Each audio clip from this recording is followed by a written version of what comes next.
The smell of pancakes should have reminded Claire Bennett of love. Instead, it smelled like betrayal, buttered and sizzling on a broken promise. She stood in her cramped Boston apartment kitchen, flipping chocolate chip batter as the pale April sunlight crept through a cracked window, illuminating the ghosts of a life she'd lost. 3 years since the divorce, and every golden brown edge was a taunt.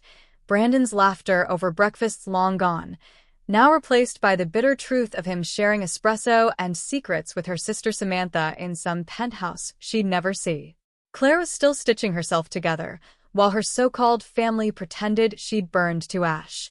"Good morning, Mama," her 8-year-old son Leo mumbled, his voice thick with sleep as he shuffled in, rubbing eyes that lit up at the sight of breakfast. "Good morning, sweetheart," Claire replied, forcing a smile as she slid a perfectly golden pancake onto his plate. "Big day at school, dear best, okay?" He nodded, pouring syrup with the sloppy enthusiasm only a kid could muster, oblivious to the fact that his father was probably sipping something fancy in a high-rise Samantha had decked out with her genius design flair, a flair that had somehow snagged Claire's husband along with her parents' adoration. She reached out, brushing Leo's soft black curls, her heart twisting like dough in her hands.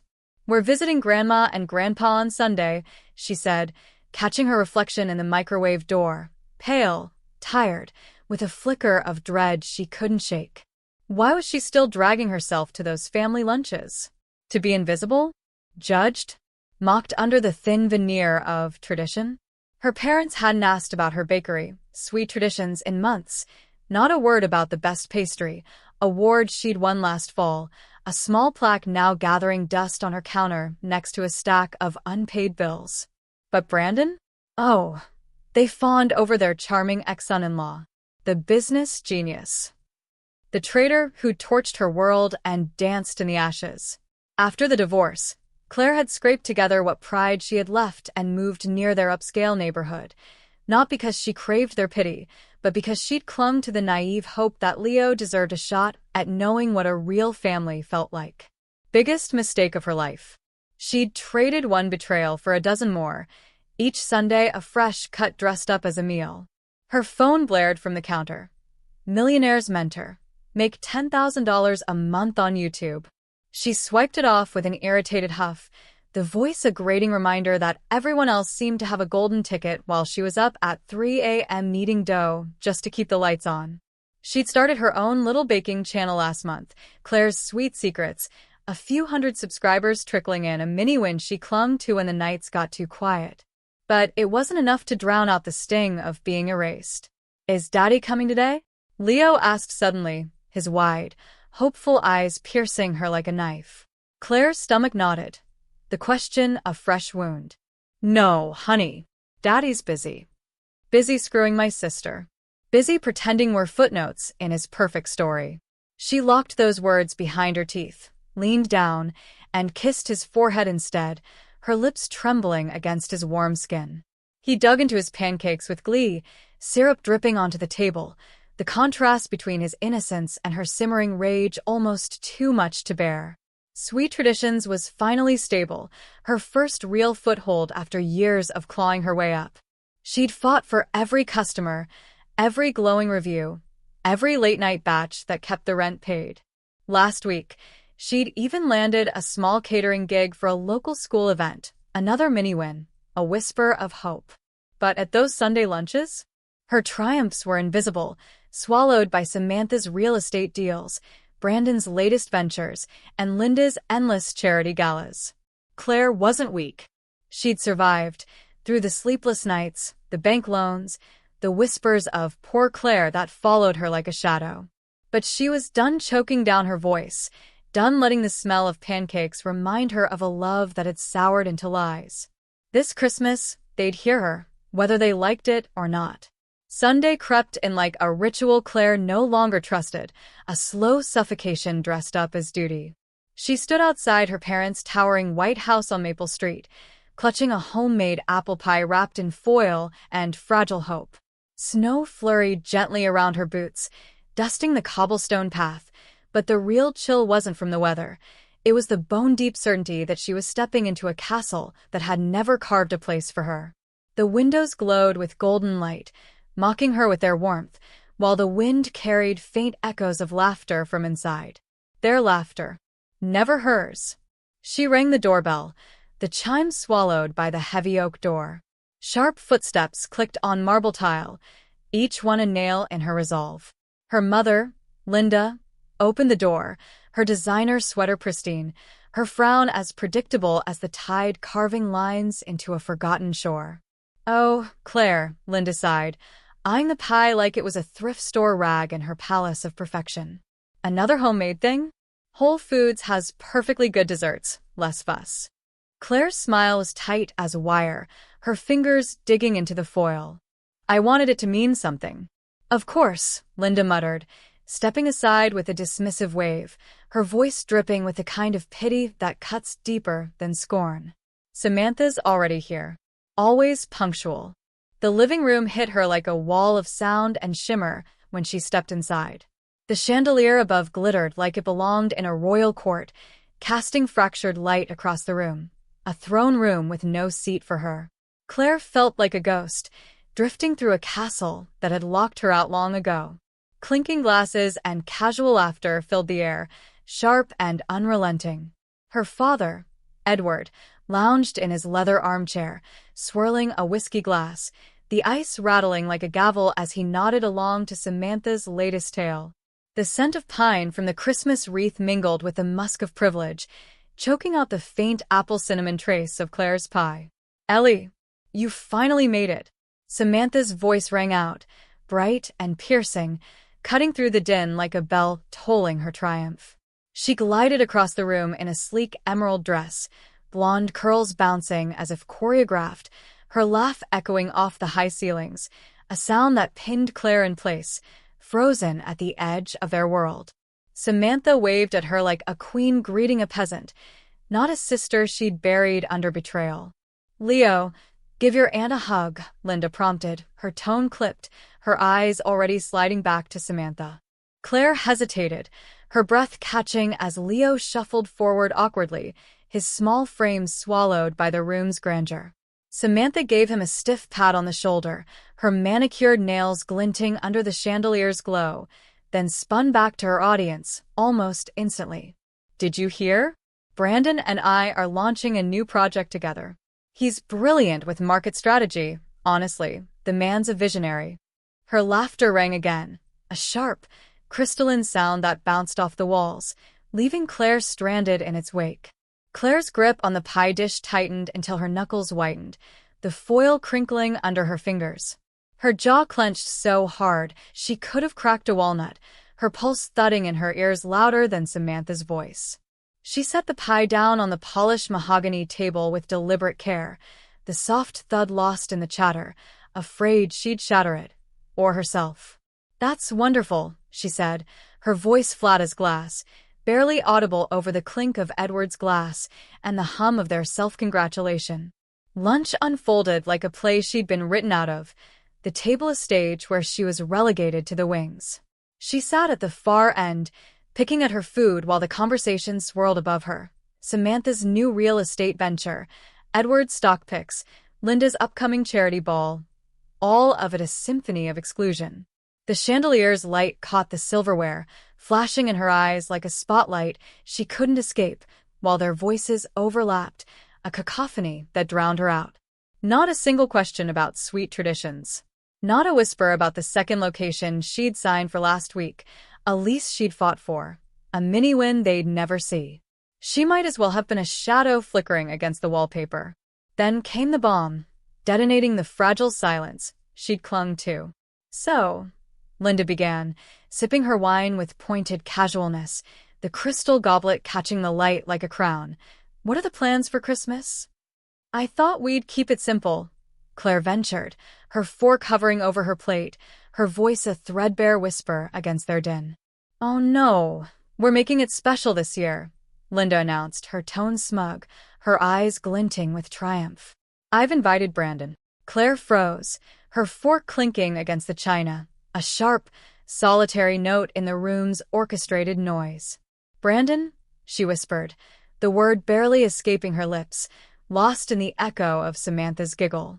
Yes, Edward said, his voice firm as granite, cutting through the haze like a judge's ruling. He's part of this family. Her lips parted, then closed, the air in her lungs turning to lead. She hadn't asked them to choose sides, not once. But clearly, they already had, and the chandelier's shimmer felt like a spotlight on her exile. Excusing herself, Claire slipped into the hallway, pretending to adjust her coat, her footsteps muffled against the marble. Her phone buzzed in her pocket, a text from her private investigator, Michael. Got the full report. Call me. You won't believe this. Her hand trembled as she slid the phone back into her coat's inner pocket, the cold leather brushing her skin like a lifeline. Their laughter drifted from the living room, Samantha's high and bright, Edward's low and smug, wrapping around her like chains. Something inside her went quiet, not defeated, but focused, a ember glowing beneath the weight of their castle. Christmas was coming, and she wouldn't arrive as a ghost. Snow dusted Claire's windshield as she guided her beat-up sedan down the quiet, tree-lined street toward Maple Street. The red envelope in her coat pocket felt heavier than the car itself. In the back seat, Leo hummed Jingle Bells, clutching the handmade cards he'd spent hours crafting for his grandparents, snowmen and stars drawn in wobbly marker. His excitement was a dagger to her chest. She parked behind a row of luxury cars crowding the driveway, Samantha's gleaming BMW, Brandon's polished Audi, a showroom of wealth that made her dented Toyota look like a stray dog. Smile for Leo, she told herself, gripping the steering wheel until her knuckles ached. Just until it's time. Samantha flung the door open before Claire could knock, her black velvet dress shimmering, a diamond pendant catching the light like a taunt. You made it, she said, her voice sugar-sweet and smug. Everyone's been waiting. Claire handed her the cake box, its edges slightly crumpled from the ride. I brought something special. Oh, Mom already bought an expensive dessert from Whole Foods, Samantha quipped, taking the box with a barely concealed smirk. It's Mom's old Christmas recipe, Claire said, brushing past her. With a little twist. The house hit her like a wave. Crackling fireplace, perfectly wrapped presents under a towering tree, champagne flutes glinting in every hand. Warmth, but not the welcoming kind. Suffocating. Then she saw him. Brandon. 3 years after the divorce, he looked more polished than ever. Tailored suit, gold cufflinks, hair styled like he was running for office. He raised his glass with a thin, practiced smile. Claire. Glad you could make it. His gaze didn't linger.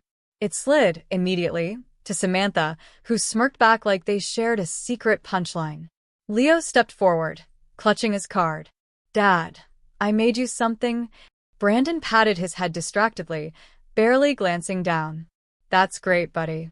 Show me later, okay? He drifted toward Samantha, whispering in her ear, their laughter a quiet blade.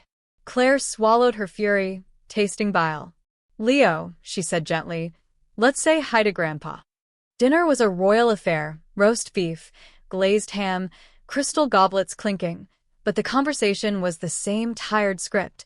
Samantha's new ski trip to Aspen, Brandon's record profits, Edward's latest stock wins.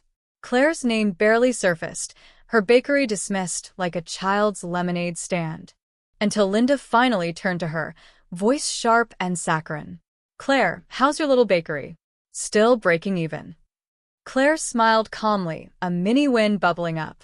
Actually, I signed the lease for a second location last week. That's nice, Linda said, her tone dripping with disinterest as she pivoted back to Samantha. Tell us about Aspen, dear. Then Claire caught it, Brandon's hand brushing Samantha's under the table, a fleeting but deliberate touch. Her blood turned to ice, her fork trembling in her grip. She cut the cake, her mother's old recipe, with a twist of almond extract she'd added to make it her own. Linda took a bite and frowned instantly. This isn't quite right. You changed something. Just a tweak, Claire said, her voice steady. Makes it more fragrant. Traditions should be kept, Linda snapped. Especially family traditions. Claire's eyes glinted, sharp as a knife. Yes. But only when the family respects them. Silence fell, thick and uneasy. They moved to the living room for gifts. Samantha unwrapped a diamond bracelet, squealing like a pageant queen. Brandon got a luxury watch, smirking as he fastened it. Leo's turn came, and he opened a box of dusty toy cars, Claire's old ones from childhood, pulled from some forgotten attic corner. He forced a smile. "Thank you, Grandma." Finally, Linda handed Claire a red envelope. "This is your present." Claire opened it, her fingers steady despite the pounding in her chest. One sentence stared back. "You no longer have a place in this family." The world went quiet. Even the fireplace seemed to hold its breath. Linda raised her champagne glass with a triumphant smile. "Presents are only for real family." Claire folded the note calmly and slipped it back into the envelope. "I understand," she said, her voice too steady, too controlled. Then she stood, pulling her own red envelope from her coat. "I brought a present, too." Edward's jaw tensed. Samantha stiffened, her flute clinking against the table. Claire smiled, cold and clear. "This one's for all of you." Claire stood in the center of the room, red envelope in hand, her heart pounding beneath a veneer of icy calm. The air was thick with tension, the crackling fireplace the only sound daring to break the silence she'd imposed. Brandon shifted uncomfortably on the couch, his polished facade cracking at the edges, sweat beading on his brow despite the winter chill. Samantha set her champagne flute down with a clink, her trembling hands betraying the perfect poise she'd clung to. "Claire," Edward barked, his tone sharp and defensive, his whiskey glass clenched like a shield. "What are you trying to do?" She turned to him, still cradling the unopened red envelope, her eyes steady. "I'm giving you a gift. One I've been working on for 6 months. Brandon stood, his face darkening, his tailored suit suddenly seeming too tight. "Claire, stop." "Why should I?" she shot back, her voice slicing through the room like a blade honed by years of silence. "You stopped caring years ago, right around the time you started sleeping with my sister." Gasps erupted, a jagged ripple through the room. Samantha paled, her perfect curls wilting as if the air had been sucked out of her. "You're lying," she hissed, her voice a brittle thread. "No," Claire said, her tone cold as steel. "I hired a private investigator. Everything's in here. Hotel bookings, photos, flight logs from your business trips." "For years, Samantha." "You started screwing him before the divorce was even filed." Linda surged forward, her voice tight with panic, her designer sweater suddenly looking like armor she couldn't shed.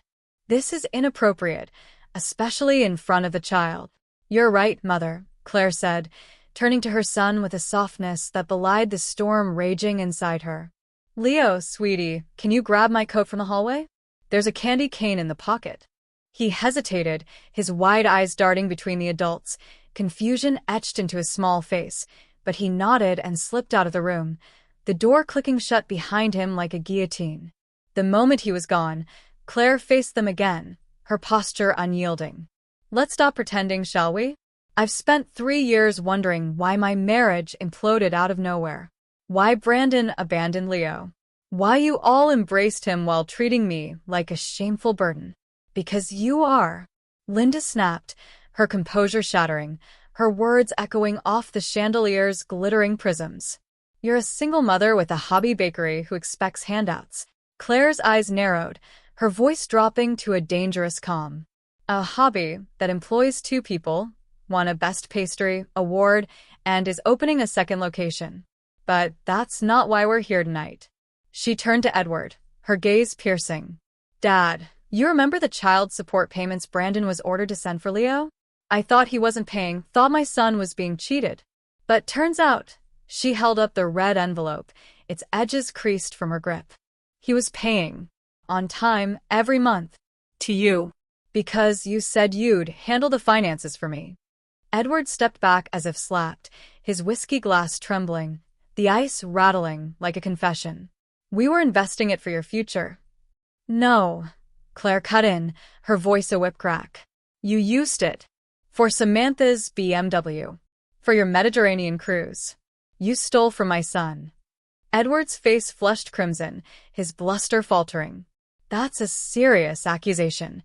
I have bank records, transfers, receipts, Claire said, her words methodical, relentless.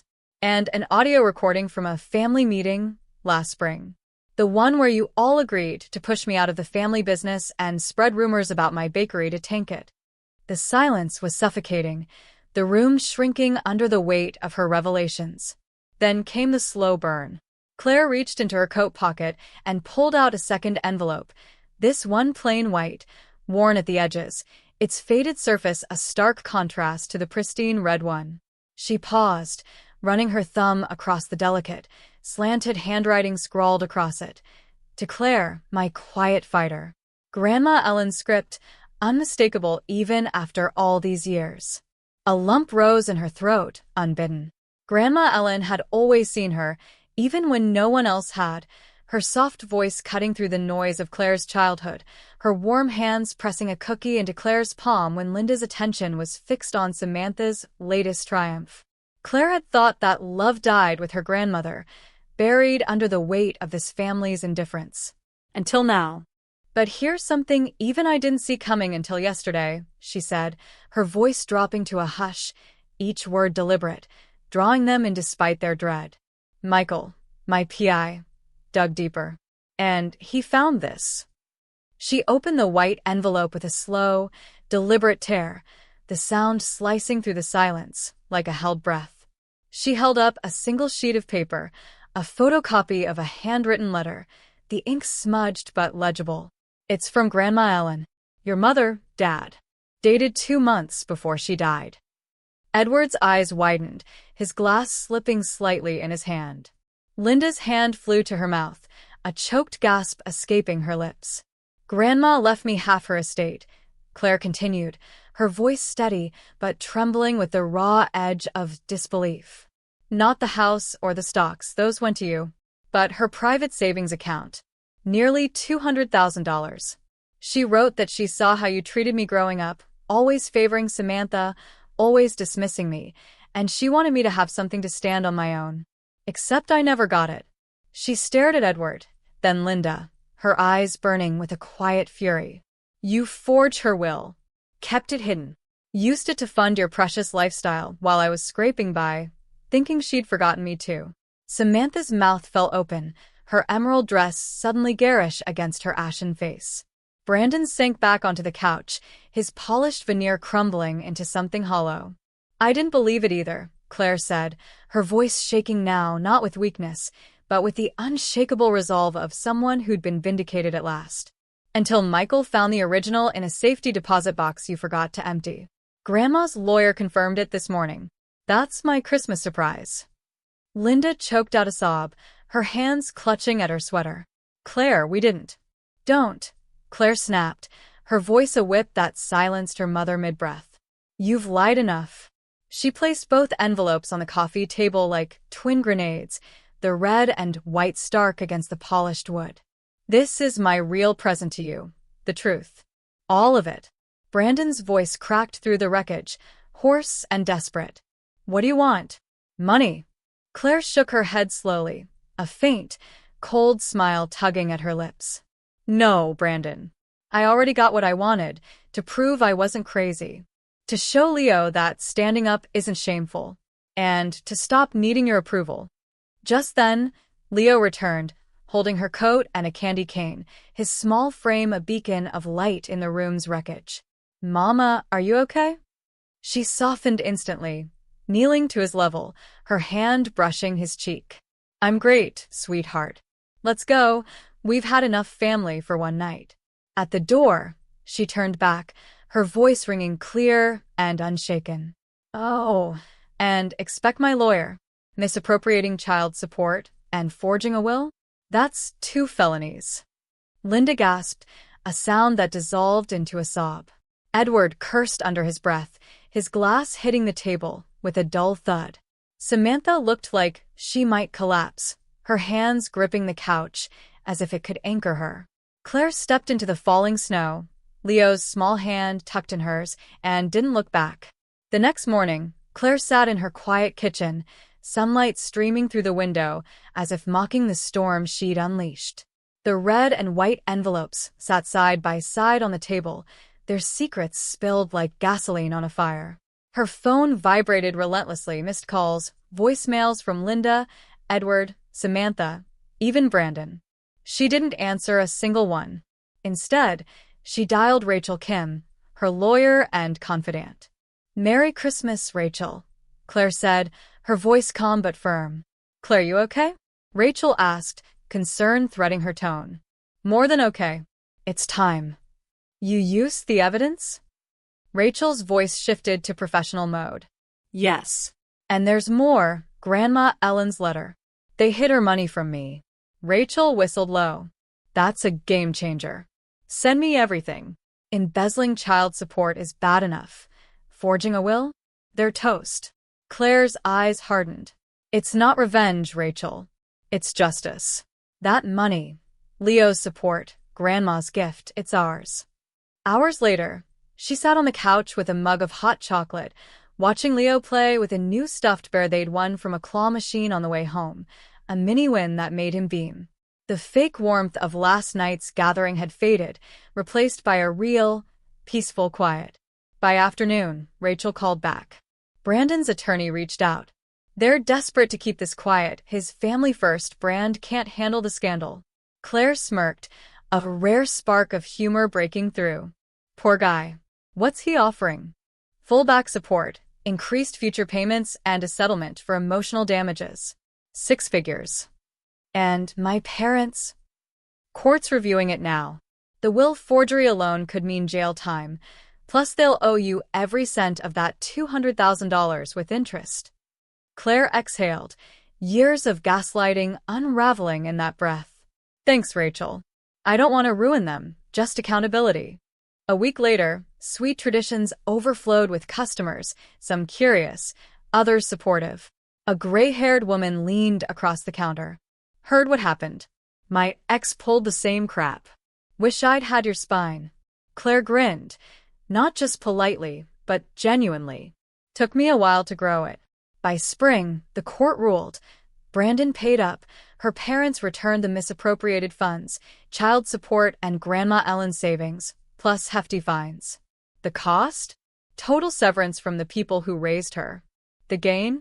A clear conscience and a fresh start. 1 year later, snow blanketed Claire's new home just outside Boston, a modest 2-story she'd bought with Grandma Ellen's reclaimed money, a quiet testament to a woman who'd seen her worth when no one else had. She stood at the kitchen counter, piping delicate swirls of frosting onto gingerbread cookies, the air thick with the comforting hum of cinnamon and vanilla. Last Christmas, she'd walked away from a house that never welcomed her, its cold grandeur a cage of betrayal. Tonight, she was hosting people who'd chosen her, people who stayed. The oven's warmth seeped into her bones, a stark contrast to the chill she'd carried for years. "Mama, what time's everyone coming?"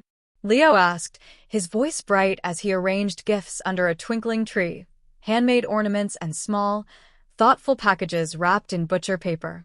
At 9, he still held a child's wonder, but his eyes had sharpened with a quiet wisdom earned through their storms. 6, sweetheart, Claire said, wiping her hands on her apron, a smear of frosting streaking the fabric like a badge of her new life. Plenty of time. The doorbell rang, a soft chime that felt like an invitation rather than a summons. Expecting a neighbor with a plate of holiday treats, she opened it to find an envelope in the mailbox instead, Maple Street's address scrawled in Linda's shaky handwriting, the ink blurred by snowflakes that melted on contact. Her breath caught, a fleeting echo of the past rippling through her. "Who's it from?" Leo asked, peeking over her shoulder, his curiosity unguarded. "Grandma and Grandpa," she said, her voice steady but soft, like dough resting before it rises. His eyes widened, a flicker of surprise crossing his face. "What do they want?" She opened the envelope with careful fingers, the paper crinkling under her touch, her heart thudding with a mix of wariness and resolve. "Dear Claire and Leo, we know we don't deserve a response. This year has broken us, showed us what we let ourselves become. Pride blinded us. We were wrong. We're sorry. Please let us see our grandson. Even once.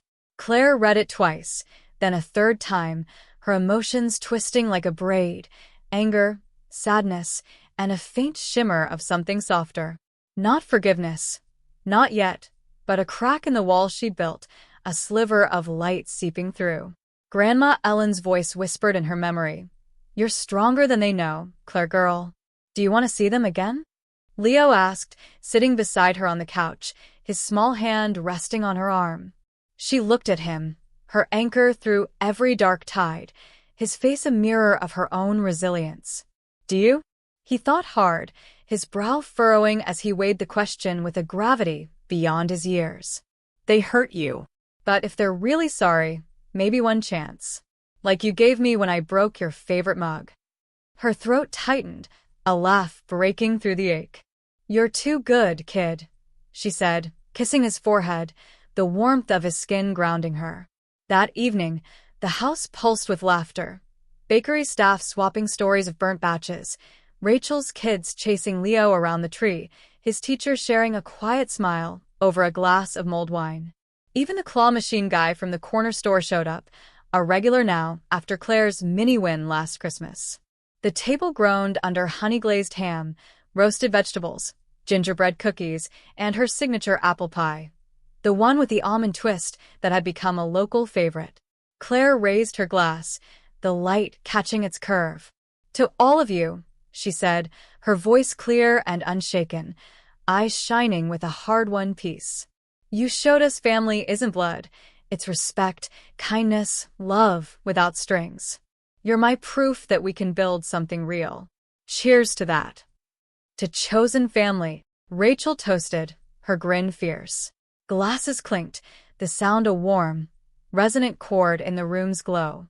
Later, after the dishes were cleared and the candles burned low, Claire and Leo sat at the kitchen table, a blank red envelope between them, its surface a canvas for their next step. "Let's write them back," Leo said, his voice firm with a child's clarity. She nodded, a quiet strength settling in her chest.